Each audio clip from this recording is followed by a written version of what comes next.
വഖഫ് ഭേദഗതി നിയമത്തിനെതിരെ നാളെ കോഴിക്കോട് കടപ്പുറത്ത് മുസ്ലിം ലീഗ് മഹാറാലി സംഘടിപ്പിക്കും. 2 ലക്ഷത്തോളം പ്രവർത്തകർ അണിനിരക്കുമെന്നാണ് മുസ്ലിം ലീഗ് സംസ്ഥാന ജനറൽ സെക്രട്ടറി PMA സലാം അവകാശപ്പെട്ടത്. പഞ്ചാബ് PCC അധ്യക്ഷനും MP-യുമായ അമരീന്ദർ സിംഗ് രാജവാറിംഗ് മുഖ്യാതിഥിയാകും. സമുദായങ്ങളെ ഭിന്നിപ്പിച്ച തുടർഭരണത്തിനുള്ള ശ്രമമാണ് മുനമ്പം വിഷയം പരിഹരിക്കാത്ത സർക്കാരിൻ്റെ നടപടിയെന്നും PMA സലാം കുറ്റപ്പെടുത്തി. രാജ്യത്തിലെ മതന്യൂനപക്ഷങ്ങളോട് ചെയ്ത ഏറ്റവും വലിയൊരു മഹാപാതകമാണ് ഈ ഗവൺമെൻറ് ചെയ്തത്.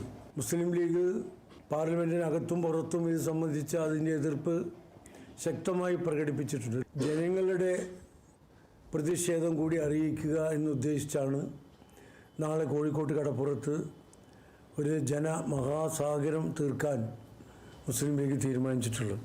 ഗവൺമെൻറ്റിന് ഒരു ദിവസം കൊണ്ട് തീർക്കാവുന്ന പ്രശ്നമാണ് മുനമ്പത്തെ വിഷയം എന്ന് പറഞ്ഞിട്ടുണ്ടല്ലോ, എല്ലാവരും പറഞ്ഞിട്ടുണ്ട്. ഇത് നീട്ടിക്കൊണ്ടുപോയി വിവിധ സമുദായങ്ങൾ തമ്മിൽ ഭിന്നിപ്പിക്കുക എന്നതാണ്.